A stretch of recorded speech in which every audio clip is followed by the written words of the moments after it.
Welcome to the PlantFit Summit, bringing you the best in plant-based health and fitness. This is Luke and Toby, and today we have Ocean Robbins. Ocean is the author of The Power of Partnership and co-author with his dad and colleague John Robbins of Voices of the Food Revolution. He serves as an adjunct professor for Chapman University and has received numerous awards, including the National Jefferson Award for Outstanding Public Service. He serves as co-host and CEO of the Food Revolution Network. We start the conversation with Ocean sharing about why our current food system is broken. Enjoy the presentation.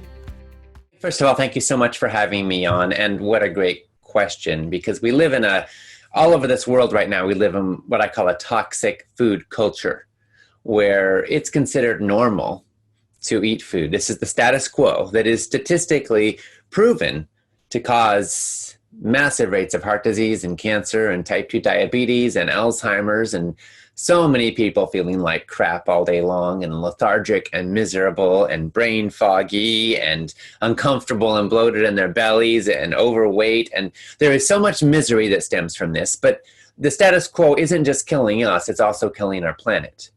It's threatening the viability of future generations to have topsoil, to have water supplies, to have the ability to grow food at all. It's damaging our global climate.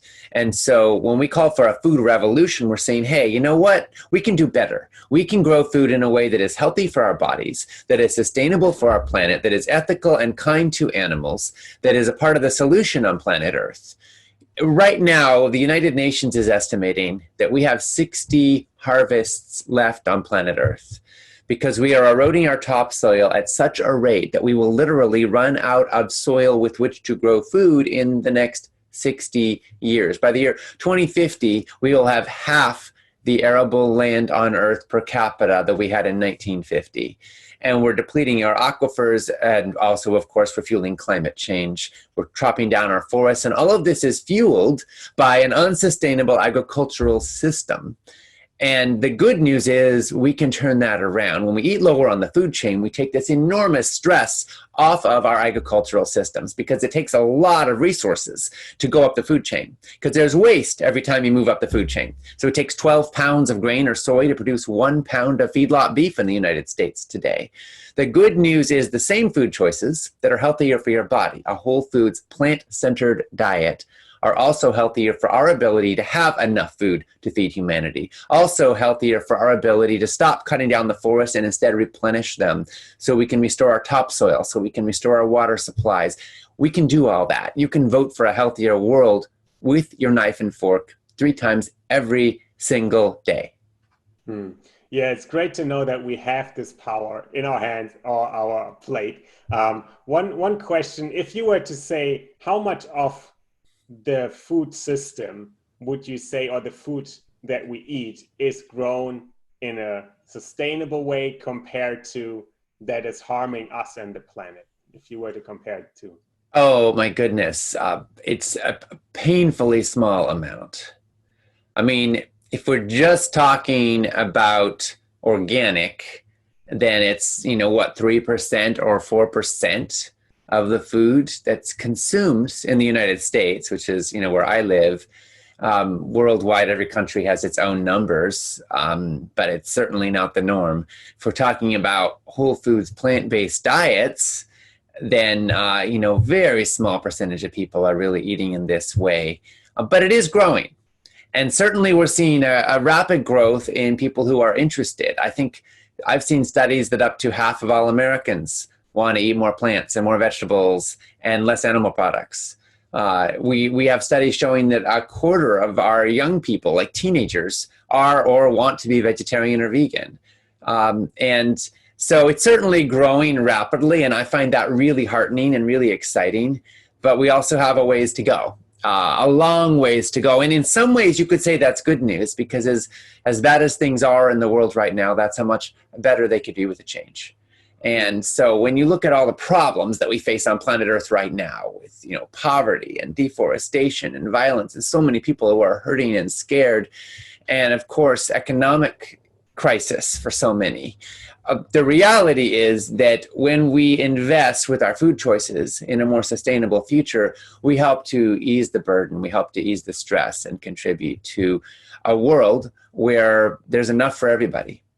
And personally, that fills me with some sense of hope, because I realize that we can do so much better, and every step we take contributes to that better future that we all want. Mm-hmm. Yeah, and you mentioned that there could be enough for everybody, and in your first answer, you introduced the concept of moving up the food chain, and how resources get basically used up the further you move up. So what exactly do you mean with moving up the food chain when it comes to what we eat and the resources that are required? Sure. Well, if you eat a cow or a pig or a chicken, then that animal ate food its whole life. And when you look at the resources that it takes to produce meat, for example, or dairy or eggs, it's more than you're getting, because that animal pooped and it peed and it moved around and it used energy and it made not just flesh, but also hoof and hide and bones and feathers. And so there's waste in every step of that way. And the result of that is that it takes anywhere between 3 and 12 pounds of feed to produce 1 pound of flesh, depending on the animal and the ways that it's raised. And any way you slice it, it's kind of like a protein factory in reverse. You're taking nutrients and you're concentrating them, but you're also losing and wasting a tremendous amount of them. Now, there are a lot of different ways of producing livestock, but they all have that same basic law of physics in common. So if you chop down forest and create grazing land for cattle, then it takes acres and acres of land for every single cow if you're going to grow it sustainably over the long term. And it's going to take a lot of water. You're either going to have to water and irrigate that land, or you're going to have to count on rainwater. But then if you have land that can grow grass, it could probably also grow something else, right? So, the reality is, if all of humanity ate pasture-raised beef, for example, we'd have less factory farms, which is beneficial in many respects. But at current rates, we would need like 3 planets just to have enough land for that. If just theoretically the entire human race went vegan tomorrow, which is probably not going to happen, admittedly, but let's just suppose, just play with me for a second here. If that happened, we would free up an area of land equal to all of the United States, China, India, the European Union, and Australia combined. That's how much land would instantly be saved that is currently being used and wasted through livestock production that would no longer be necessary, because eating the plants directly is so much more efficient for human beings. So next time somebody tells you, oh, we need pesticides and herbicides and GMOs and factory farms to feed a hungry world, and tries to say that all of the people who talk about sustainability are somehow acting like they're like not friends of the poor or don't get social justice, just tell them that. Because the simple fact is, if you want a world where everybody has enough, if you want a world where there is plenty of food for all of humanity, then eat less meat. It's the number one thing you can do. Far more powerful than spraying our land with a bunch of poisons so we can eke out a slightly larger harvest now, while also destroying the topsoil and the water that future generations may depend on. Yeah, that's powerful. You bring up the concept of topsoil, and if someone is new to agriculture, they might not know what exactly does topsoil mean and why is it important. And you mentioned there's 60 harvests left, which seems like a ridiculously small amount. So if you could expand a bit about on that topic and clarify, if someone were to first look at it, it's like, what is topsoil? Why does it matter? And where is it going to if we're depleting it? And why is it disappearing? Topsoil is the earth, the material that we grow food in. So the earth has many different layers. There's this very, very thin layer of topsoil on the top. And in some places it's a few feet thick. In some cases it's a few inches thick. In some cases there isn't any. That's what's called a desert. And what we're facing is the rapid depletion of our topsoil, because we see organic agriculture at its best, or regenerative agriculture actually sequesters carbon out of the atmosphere, captures it in the soil, because plants breathe carbon dioxide, right? And so a healthy agricultural system uses those plants to absorb carbon dioxide and then capture that carbon in the soil. And then it builds up over time. Healthy topsoil absorbs water. It's like a sponge. So then when it rains hard, instead of having a flood, you absorb it. And then it's there, and then the plants can send their roots deep, deep down.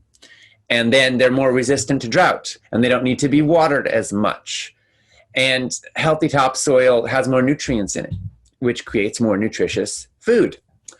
But what we're doing today is poisoning our land with pesticides, herbicides, GMOs, all kinds of toxins. And we're killing off the bugs and the worms that aerate the soil and that regenerate it. And we're pumping chemical fertilizers onto our land instead of adding the manure and the seaweed and the other things that would help it to replenish. And the compost as well, right? And so what's happening as a result of all that is that the topsoil is getting eroded. When it rains, it actually washes off. It's why some of our biggest rivers are brown, because they're full of topsoil that's washing away from our farmlands. And this is it happens continuously, and it's also terrifying because we can only take it so far. If you go from 3 feet of topsoil to 1 foot of topsoil, you can still grow food. Maybe not quite as good. Maybe it won't hold water as well. You're more likely to have droughts and floods. The plants may not send roots down as deep, but you can still grow food. But if you go from 1 foot to 0 feet, you can't grow anything. And we are getting perilously close to that, not just in the United States, but in nations around the world, because modern industrialized farming practices are depleting the soil rapidly. We're treating it like there's no tomorrow. And so we're seeing a steady decrease in arable farmland, but it's going to accelerate. Add to that the depletion of aquifers, which are really stored up water from centuries and millennia and even millions of years in some cases back. And they're now being depleted at a frightening rate, again, like there's no tomorrow. And I realize we've got so many problems in the world right now. You might be thinking, oh my gosh, I can handle dealing with those problems, later. But here's the thing. If we get on the right side of history now, then we can turn them around now. And this is a problem that never needed to happen in the first place, and it doesn't need to happen now. When you eat lower on the food chain, you can help to reverse all of that deliciously. And by the way, contribute to being more fit and healthy and vibrant and saying no to heart disease and cancer and type 2 diabetes and Alzheimer's and autoimmune disorders and excessive inflammation and brain fog and all the other problems that are so common that we think they're normal today. And that's what I find really heartening. You don't have to choose between your health and your planet. You can say yes to both with your food choices.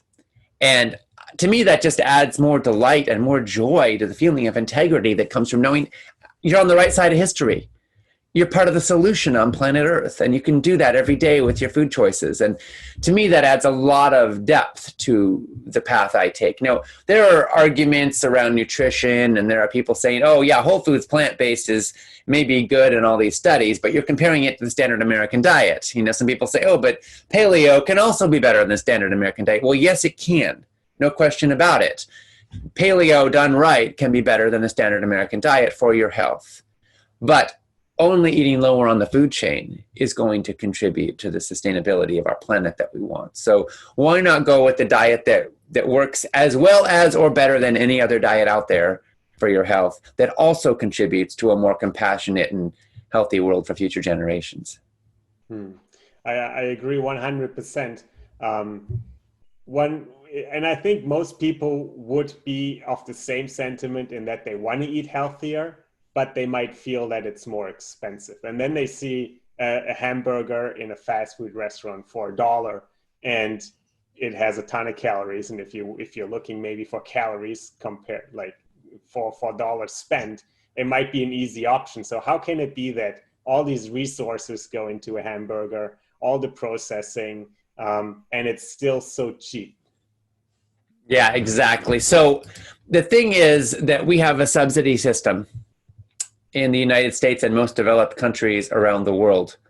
Um, in the US, we have tens of billions of dollars every year in taxpayer money that go to subsidize commodities crops, which are primarily, we're talking about corn, soy, and wheat, other big staple crops. Those are the main ones. And so what we're doing is we're subsidizing Wonder Bread, we're subsidizing high fructose corn syrup, and most of all, we're subsidizing factory farm meat. Because where's most of our corn and soy going? It's not going to cornbread. It's not going to corn on the cob. It's not going to soy milk. It's going to livestock feed. And so we're feeding our livestock subsidized feed, which then brings down the price dramatically. And that's the only reason why industrialized meat isn't 3 times as expensive. And now it's not cheap anyway, really, but it would cost way more without taxpayer subsidy money. And so, and we're subsidizing all of the other junk food too. Twinkies has 14 subsidized ingredients in it. So essentially, we're condemning the poor to nutritional disasters by bringing down the price artificially at taxpayer expense of the very foods that are the worst for them. By comparison, then, fruits and vegetables and nuts and seeds, legumes all cost more proportionally. And if you're struggling paycheck to paycheck, as so many people are right now, then what you're essentially doing is saying, as a taxpayer, we're saying, okay, we're giving our money so that you can face a terrible choice. Feed your family and get heart disease, or don't eat. Why don't we instead say, if we're going to subsidize anything, let's subsidize healthy food, the foods we know are good for us, the foods we should be eating more of. And for goodness sakes, let's make them more accessible and more affordable to the communities that are hurting the most right now. In my country, in the United States, we have 50 million people right now who are dependent on food banks and food pantries just to eat. Now, guess what? The food they can get in those places is generally not very healthy, because those places are also dependent on, guess what? Government subsidized food. Again, at taxpayer expense. Our government buys up surplus commodities, crops, meat, milk, eggs, and commodities crops like wheat and soy and corn, mostly genetically engineered, and dumps them into those communities. Now, I want those communities to have food, believe me. But I think that government has a responsibility here to look out for the long term. The food bank programs, Poor Foods, lead to $70 billion a year in healthcare costs, which are borne by all of us. That's in the United States alone. So if we could have healthier food in those communities, we could reverse so much chronic illness, and we have a healthier society, and we'd save a heck of a lot of money as well. Because I can tell you $70 billion could go a very long way towards uplifting the health of our most needy and hungry populations. So in the long run, this is like a no-brainer.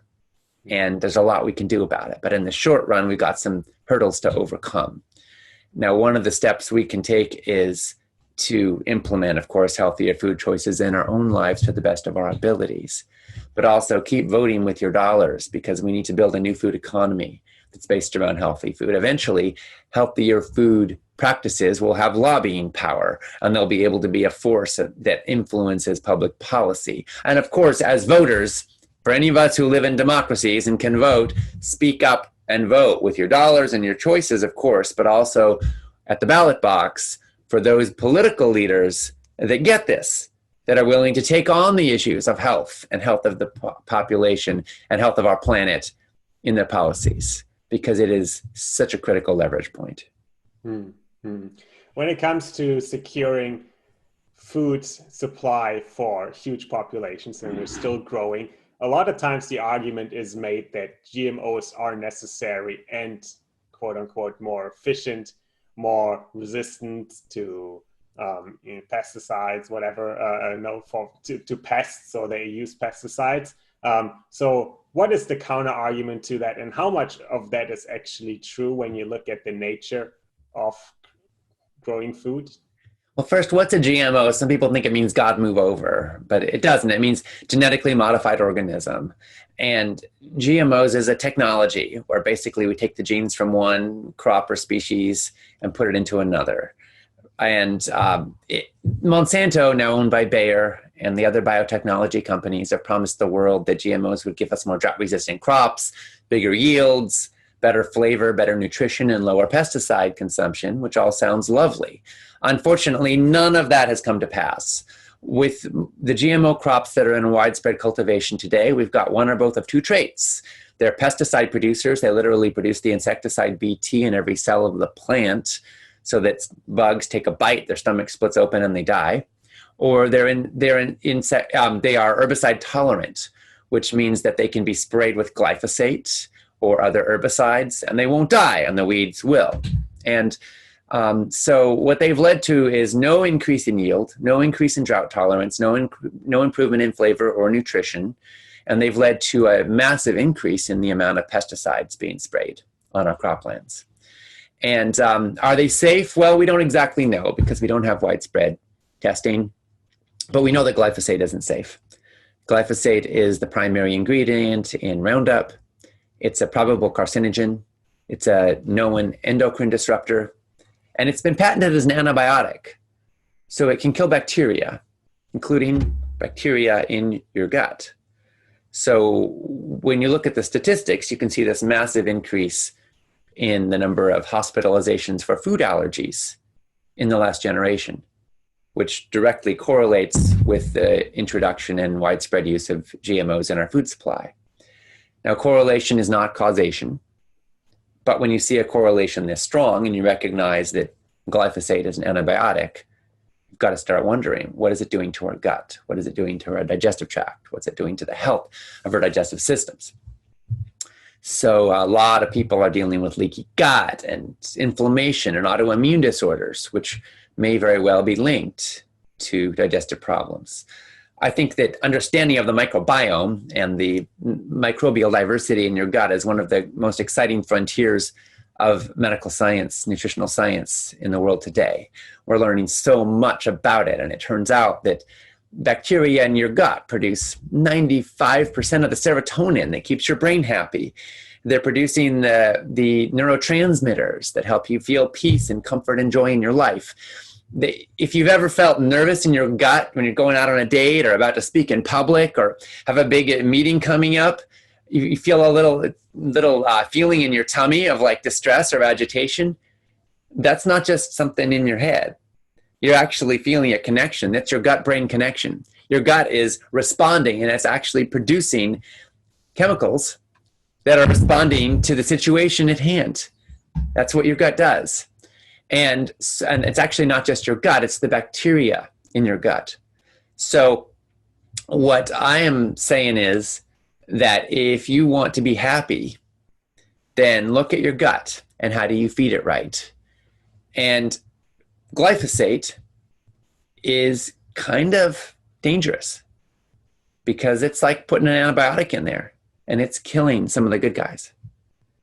And so if you want to get away from GMOs and glyphosate, then you need to look at where it's being used. And so the primary genetically engineered crops, all of which are being sprayed with large amounts of glyphosate today, are corn, soy, canola, which is used for canola oil, also called rapeseed, and sugar beets, which are much of the world's sugar supply.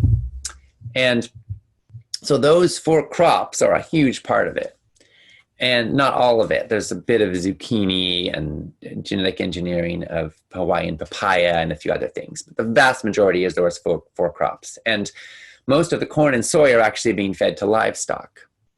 Now, glyphosate is also sprayed on some crops as a desiccant to dry the crop out before harvest, even when it's not genetically engineered. And the main victim of that practice is wheat. So if you want to avoid GMOs and glyphosate, then go organic with all of those crops: corn, soy, canola, sugar, and wheat. And that'll reduce your exposure dramatically. And you can also go non-GMO certified with the GMO crops, and that will also help. reduce your exposure. Although you could have non-GMO certified wheat and it would still be sprayed with glyphosate if it's not grown organically. So that's a quick overview of it. And, I think that, again, back to this argument that we need GMOs to feed a hungry world. Well, let's be very clear that GMOs haven't brought us any increase in yield. But let's suppose theoretically that they could. Well, I support us growing food for humanity, no question about it. But let's look at what your real influence is. It's eating lower on the food chain. And if you're concerned about GMOs, by the way, eat lower on the food chain, because most of our GMO crops are actually being fed to livestock.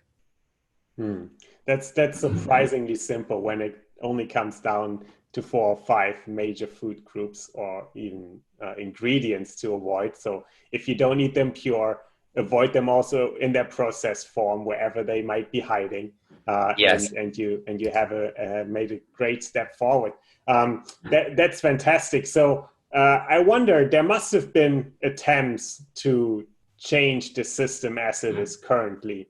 And I know you're involved in changing it as well.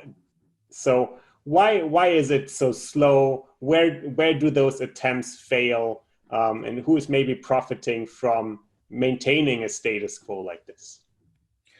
Okay, well, thank you for asking. That's so important. So we need to make big changes systemically. And at Food Revolution Network, we've identified a few key leverage spots that we're working on. One is we want nutrition taught in medical schools, because the average doctor is graduating without knowing a thing about nutrition. I think a doctor not knowing about food is like a firefighter not knowing about water. And yet a third of the medical schools in America have a single required course in nutrition. It's treated like an afterthought. And so we want to change that. And we want to put an end to the day when oncologists tell their patients, which is normal, by the way, that what they eat doesn't matter to their outcome or to their risk of recurrence. We want to put an end to the day when cardiologists put their patients on statins and other drugs, or even conduct surgery without telling their patients about the Ornish program or about what the studies tell us about how diet can be more effective than drugs or surgery at reversing cardiovascular disease. And we want doctors to counsel their patients on prevention so that we never even need to get to some of these diseases in the first place. But we got a little ways to go on that. We identified that the National Board of Medical Examiners was the core linchpin here. They produced the tests that medical school graduates take in order to get licensed as physicians. And the National Board of Medical Examiners in the United States, out of 10,000 questions and their entire bank of questions that are given to medical schools, how many do you think relate to whole foods, plant-based nutrition? If you guess 0, you're pretty darn on the nose here. So we're working with the American College of Lifestyle Medicine, and we launched this campaign to get nutrition taught in medical schools and to get the National Board of Medical Examiners to include nutrition on the tests, because a lot of schools are teaching to the test. And I'm happy to tell you that we've had some considerable success in this. The NBME basically said, if you will produce the questions, we will add them to the bank. So now we've raised the funds to be able to hire a fleet of physicians, dozens of physicians around the world who are qualified for this. And they're now writing questions for the question bank that will be submitted by the end of the year. And then they'll start to get used. So we're very excited about that and looking forward to pushing that forward. Number 2, we want to get the routine use of antibiotics banned from factory farms. We are creating inevitable future pandemics every day when we take 80% of our antibiotics and feed them to livestock and not to humans. Factory farms are breeding grounds for antibiotic-resistant bacteria. And in fact, in one recent study, 75% of the chicken samples in a supermarket were contaminated with bacteria that was resistant to antibiotic, pathogenic bacteria. So what we're creating is the conditions where millions of humans will die inevitably in the future if we don't turn this around from diseases that would have been prevented with a simple antibiotic prescription years earlier. So we've got to stop this. And so one of the ways we can do that is bringing down the routine use of antibiotics, which are actually used not even just for health, but to make the animals get fat faster. We found out that they gain weight faster, which increases profits when they're fed antibiotics with every dose of feed. But at what cost to human health and life? So that's something we're working on exposing and spreading the word. And again, eating lower on the food chain is a great way to say no to all of that. You're not going to be supporting antibiotic use in factory farms if you don't eat the products of factory farms. It's a big way you can make a difference as an individual. And then there's lots of other things. I mean, right now we're looking at the massive inequities in health outcome for different communities. Statistically, in the United States and many countries around the world, the poorer you are, the darker your skin color, the more likely you are to depend for the majority of your calories on foods that are statistically correlated with worse health outcomes. And the more likely you are to suffer from type 2 diabetes and heart disease and cancer and Alzheimer's and obesity and all the other health problems we face. In the United States, most poor people are morbidly obese or overweight. It's interesting because we think of hunger and malnutrition and we correlate it with starving kids in Africa. And that's a thing too, of course. But in the developed world, it's often associated with obesity. And that's because people are dependent on and even become addicted to the worst calories. And they may be calorie rich, but they're actually nutritionally starving. And so we want to shift that by helping bring healthier food into low-income communities so that everybody can have access to healthy and safe food for their families, regardless of how much money they have and or what their zip code is. And so that's a campaign that we're still developing. We're syncing up. We're trying to work with Feeding America and other organizations to spread that. But it seems like it's a critical need right now, especially because food insecurity is skyrocketing. More and more people don't know where their meals are going to come from. And the danger is that all those folks who are food insecure become even more unhealthy. And we raise a whole new generation of kids on junk food. When what we need to do now more than ever is to focus on nutrition so that people get the calories they need, yes, but also the vitamins and the minerals and the phytonutrients and all the flavonoids and all the antioxidants they need so they can have healthy brains, so they can have strong immune systems, so they can be resilient and effective to respond to the challenges they face. It's hard enough to be poor and struggling without having inadequate nutrition on top of that, so that you don't have what you need to meet the challenges life brings. So we want to help shift that dynamic. And one of the inspiring hopes, I think, is all the spread of backyard gardens and community gardens. More and more people are growing food right now. That's heartening. Another sign of hope is the Wholesome Wave program, which is taking food stamp dollars and doubling them for fruits and vegetables. So people get more value for their food stamp money when they buy fruits and vegetables. This has been studied with about 500,000 people. And what we're seeing is that when people get that double value, guess what? They buy more fruits and vegetables and they eat more fruits and vegetables. And that's good for all of us. That's going to bring down healthcare costs. That's going to help save everybody money in the long run, right? It's going to help make Medicare solvent. It's going to make all kinds of contributions in the long run. So this is stuff we can't afford not to do. Yeah, that's inspiring, and thank you for all the work that you do, and obviously your team at Food Revolution as well. One problem I see is you're gonna go up against big industries with interest to defend the status quo. How do you bring the message to either decision makers, or does it have to be a grassroots movement where all of us make these choices first and then it's going to spread this way? We need it all, you know. We need individual change, and we also need systemic change. And we all have a niche. There are more than 8 billion parts to play in healing our food system for 8 billion people on this planet. You know, majority of the world's food is grown by poor folks in low-income communities, in their backyards, in their little farms. Most of the world food supply doesn't come from big corporate industrialized agriculture. And we need to invest in our small farmers. There are billions of farmers on this planet, and they're a critical part of our food supply. Let's invest in them. Let's give them resources. Let's thank them for their service. Let's pay them what they deserve. And let's not keep pushing them towards moving to the cities and turning over their farms to big corporate industrialized agricultural systems and factory farms. So there's a lot we can do as individuals to contribute in our own communities. If you have a restaurant, then you can serve healthier food. If you have a store, you can serve healthier food.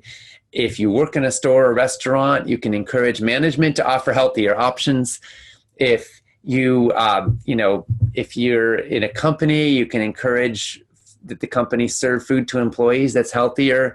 If you're in a school system, you can contribute to healthier school meals. If you're a parent, you can contribute to healthier school meals. You can lobby and organize and find out who's making the decisions in your school food systems. Everybody eats. So look at where you're eating. What is your food chain? What is your food supply? What are your food relationships? And how can you make them healthier? You can get a farmer's market going in your community. You can support local farmers markets. You can contribute to community-supported agriculture programs where you buy direct from local farmers. You can support community gardens in your community. You can buy from people who are doing the right thing. So all of these things matter, and they all contribute. If there's a food bank in your community, you can volunteer. You could make a link between maybe a natural food store and the food bank. If they have leftover food that's going to waste, why don't they donate it? There are places where there's waste. You can clean up that waste, and that's some of the lowest hanging fruit. Make bridges and see how you can help. There are all of us have ways we can contribute, whether it's super personal and private, like, oh, I'm just going to eat this way, I'll order differently at this restaurant, to super public and systemic changing and lobbying and organizing, meeting with your representatives in Congress, writing your representatives, or whatever country you're in, whatever your political system is, there are ways to organize and mobilize and speak out and advocate. And so I just want to challenge you right now. If you want healthier food for your health and for your world, if you want a more sustainable world, then what can you do? How can you be part of the solution? And maybe it's super small. Maybe you're super overwhelmed and it just literally means I'm going to get the organic tofu next time because I don't want GMOs, right? Or maybe it's like I'm going to do something bigger. But I want you to know that it matters. Every step you take matters, and you don't have to save the world all by yourself to be on the right side of history, to be a part of the solution. And the good news is every step you take helps shift the food economy in a healthier direction. And step by step, we do change the world. And with health, I think there is a common interest that everyone can associate with. When it comes to the link between food and health and personal health in this case, what are some of the most glaring statistics, or maybe even those that have surprised you on the positive side that you can share? So some of the things that I find heartening, there's been an explosion in the last generation in the growth of organic foods, natural foods, fair trade foods, non-GMO certified foods. All of these are just taking off. In every country, the statistics are a little bit different, but the reality is that everywhere these things are spreading. In the United States, non-GMO certified foods have gone from nothing to $35 billion in sales in the last 8 years. Or farmers markets have quintupled in the last 20 years. The number of community-supported agriculture programs has also quintupled. Sales of certified organically grown foods are skyrocketing. Natural foods has gone to be a $100 billion industry in the United States. In Germany, a third of people want to eat low meat or no meat in a recent survey. We're seeing all over the world that people are taking an interest in where their food comes from, how it's produced, and want to eat less meat. In the United States, a quarter of our teens identify as vegan or wanting to be vegan. And so there's a lot of shift happening, and it's happening very rapidly. And my belief is this is going to continue because people are fed up with toxic food. They're sick of being sick. They're tired of being tired. They're hungry for a change, and they're ready to be a part of that change. And you mentioned heart disease, diabetes, cancer, autoimmune diseases. How much of those risks can be reduced if we eat at the low end of the food chain and healthy foods? Oh my goodness, dramatically. So the National Institute of Health Metrics and Evaluation produces a report called The Global Burden of Disease. This is researchers at University of Washington, and it's the most comprehensive review of the causes of death and disease for humanity that's ever been conducted. And they've done this, updated it every few years. And their report, the most recent report, concluded that diet was the primary driver of 672,000 deaths in the United States, more than 8 million worldwide last year. So in the US, we've had more deaths last year from the food on our plates than Americans died in World War I, World War II, Vietnam War, Korean War, both Iraq wars, Afghanistan war combined. But the enemy wasn't some other country or guns and bombs. It was our own knives and forks and what we were doing with them. Worldwide, 8 million. Now, in the context of the COVID-19 pandemic, which is devastating to economies and to lives and is hurting so many people right now, I just want to contextualize that we're still having far more people die right now from diet and lifestyle caused illness than from COVID-19. And that's been true throughout this pandemic. And on top of that, most of the deaths from COVID-19 are happening to people with pre-existing health conditions. In one study in Italy, it was 99%. In the United States, recent study was 94%. And so what we see is that there again, a lot of these deaths are directly linked to diet and lifestyle. So what's the good news? You can turn that around. Dr. Dean Ornish has proven that you can prevent and actually reverse heart disease with diet and lifestyle. Somewhere between 80 and 95% of cardiovascular disease could be prevented. This is the world's #1 killer. We also have studies showing us that less than 10% of cancer cases are caused by genetics. More than 90% are caused by a combination of diet, lifestyle, and environmental factors. The top research I've seen says that diet is responsible for probably about 1/3 of all cancer cases, more than cigarette smoking.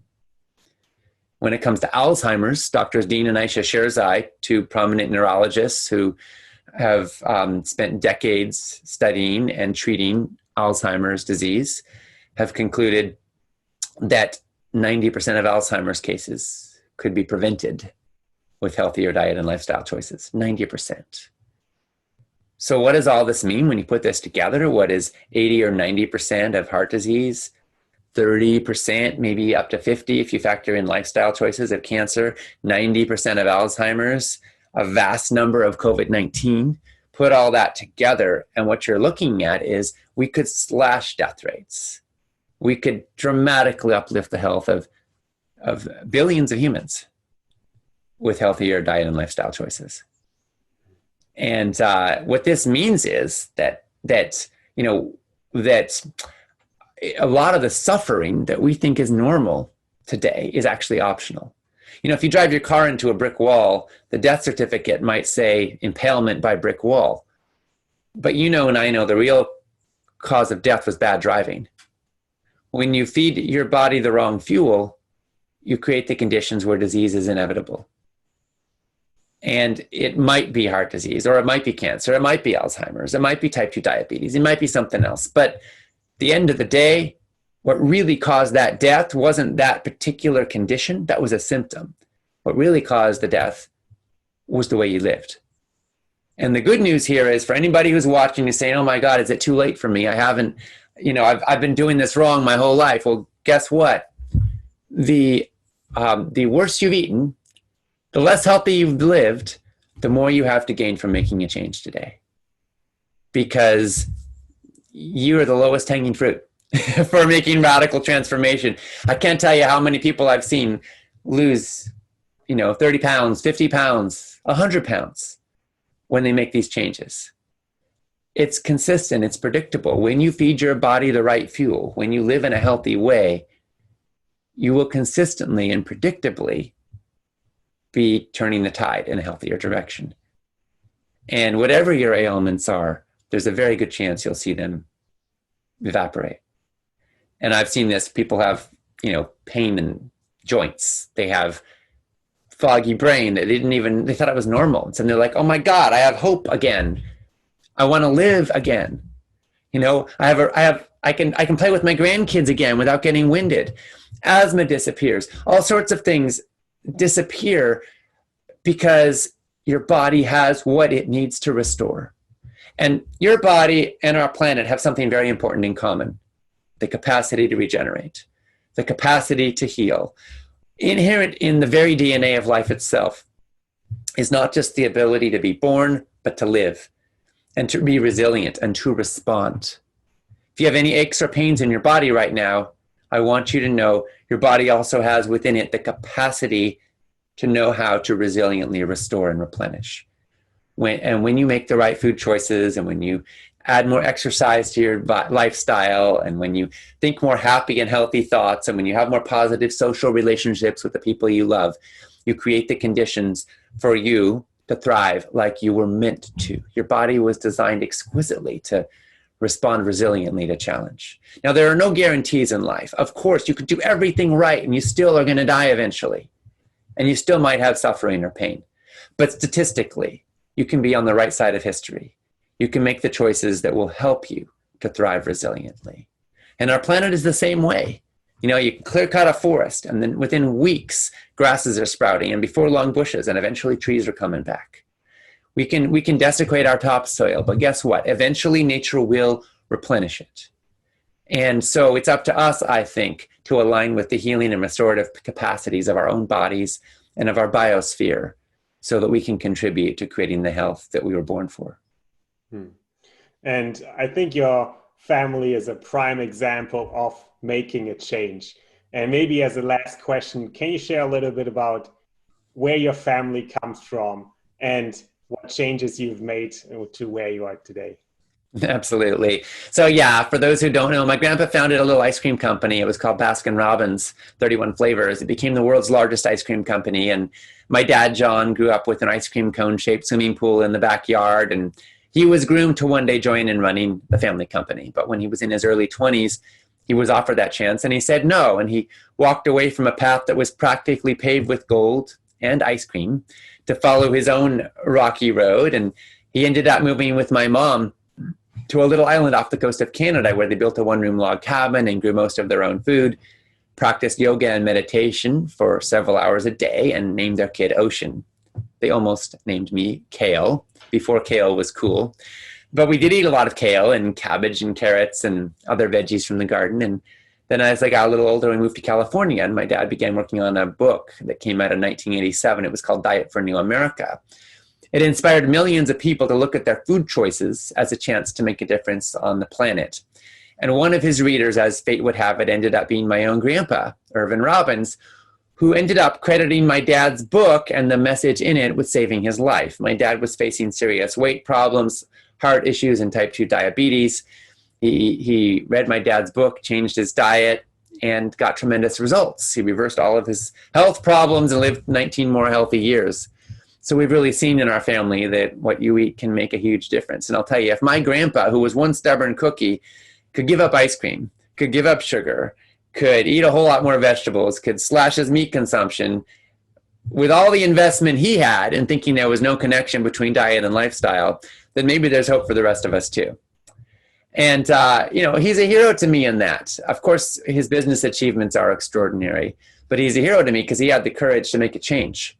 And to me, he shows that any of us can make a change and reap tremendous benefits when we do so.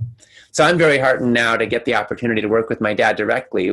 We direct Food Revolution Network, and our goal is healthy, ethical, and sustainable food for all. I'm blessed to be the CEO of this endeavor. And, we're committed to that mission. We want everybody to have access to healthy food for their families. We want nutrition taught in medical schools. We want nutrition taught in elementary schools. We want everybody to know what you eat matters. You can heal your life. You can help to heal our planet with your own knife and fork. Thank you so much. And I think a lot of people will take your grandpa as an example as well and a hero to follow. Thank you so much, Ocean. Absolutely, and thank you. We hope you've enjoyed this presentation. A wise man once said, "You make a new life by making new choices." Now, if you know that what you eat matters, if you know that health comes from healthy living, then the time to make new choices is now. And just imagine owning the summit for life. Click the button for more. Maybe you know our stories. Luke and I lost family to cancer, and we wish we would have known sooner what you are learning here today. So please, share the summit, take action, and let's support each other. Thank you. This is Toby and Luke signing off, and we can't wait to see you for the next presentation.